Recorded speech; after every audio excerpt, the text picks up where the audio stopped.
നമസ്കാരം, കൊട്ടാരക്കര മീഡിയയിലേക്ക് സ്വാഗതം. 2023 ഇറങ്ങിയത് 225 സിനിമകൾ, ഓർമ്മിക്കപ്പെടാൻ വെറും 5 സിനിമകൾ. പൂണ്ട് വിളയാടി മമ്മൂട്ടി. മോഹൻലാലിന് ഒരൊറ്റ സിനിമ മാത്രം, ഷൈൻ ചെയ്തത് ഷൈൻ ടോം ചാക്കോ. 2023 എന്ന വർഷം അവസാനിക്കാൻ ഇനി ആഴ്ചകൾ മാത്രം. വരുന്ന ആഴ്ചകളിലും മലയാളത്തിൽ റിലീസിന് തയ്യാറായി ഒരു പിടി നല്ല സിനിമകൾ കാത്തിരിക്കുകയാണ്. എന്നാലും 2023 ഇതുവരെ റിലീസ് ചെയ്ത സിനിമകളുടെ ലിസ്റ്റ് എടുത്താൽ അത് 200-നും മുകളിലുണ്ട്. കൃത്യമായി പറഞ്ഞാൽ 225. അതിൽ പ്രേക്ഷകർ ഏറ്റെടുത്തത് ഏതൊക്കെയാണെന്ന് ചോദിച്ചാൽ 50-ൽ താഴെ മാത്രമേ വരൂ. അതിലും മനസ്സിൽ തങ്ങി നിൽക്കുന്ന സിനിമകൾ ഏതൊക്കെയാണെന്ന് ചോദിച്ചാൽ ചുരുങ്ങി അത് 5 എന്ന നമ്പറിലേക്ക് വന്നേക്കാം.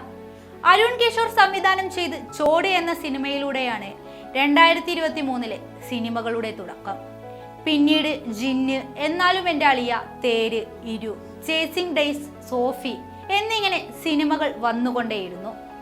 അതിൽ പല സിനിമകളും റിലീസായതുപോലും ആളുകൾ അറിഞ്ഞിട്ടില്ല എന്നതാണ് സത്യം.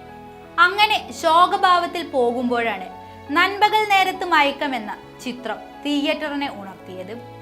ലിജോ ജോസ് പെല്ലിശ്ശേരി സംവിധാനം ചെയ്ത സിനിമയ്ക്ക് വേണ്ടി പ്രേക്ഷകരും അക്ഷമരായി കാത്തിരിക്കുകയായിരുന്നു. ആ പ്രതീക്ഷ വെറുതെ ആയില്ല. മമ്മൂട്ടിയുടെ അഭിനയ മികവും കൊണ്ടും മേക്കിങ്ങും കൊണ്ടും എല്ലാം സിനിമ ശ്രദ്ധിക്കപ്പെട്ടു.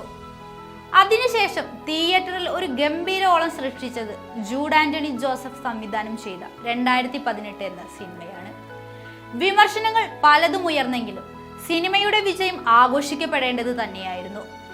ഓസ്കാർ എൻട്രി നേടിയ സിനിമ ടൊവിനോ തോമസിനെ ഇന്റർനാഷണൽ പുരസ്കാരവും നേടിക്കൊടുത്തു. കേരളക്കരയ്ക്ക് അഭിമാനിക്കാൻ പാകത്തിനുള്ള സിനിമ തന്നെയായിരുന്നു 2018 പ്രളയത്തെ ആസ്പദമാക്കിയൊരുക്കിയ 2018 എന്ന സിനിമ. അതിനുശേഷം ഇപ്പോൾ ടൊവിനോ അദൃശ്യജാലകങ്ങൾ എന്ന സിനിമയിലും ഗംഭീര അഭിനയമാണ് കാഴ്ചവെക്കുന്നത്. പക്ഷേ ഡോക്ടർ ബിജു സംവിധാനം ചെയ്ത ഈ സിനിമ കൊമേഴ്ഷ്യൽ അല്ലാത്തത് കൊണ്ട് തന്നെ തിയേറ്റർ ശ്രദ്ധ ലഭിക്കുന്നില്ല. എന്നാലും നല്ല സിനിമകളെ അംഗീകരിക്കുന്ന മലയാളികൾ അദൃശ്യജാലകത്തെ മാറ്റി നിർത്തില്ലെന്ന് നമുക്ക് പ്രതീക്ഷിക്കാം. 2023 എന്ന വർഷം ശരിക്കും ആഘോഷിച്ചത് ആരാണെന്ന് ചോദിച്ചാൽ സംശയിക്കാതെ തന്നെ പറയാം, അത് മമ്മൂട്ടിയാണെന്ന്. ഹാട്രിക് വിജയം നേടിയിരിക്കുകയാണ് ഈ 72-കാരൻ.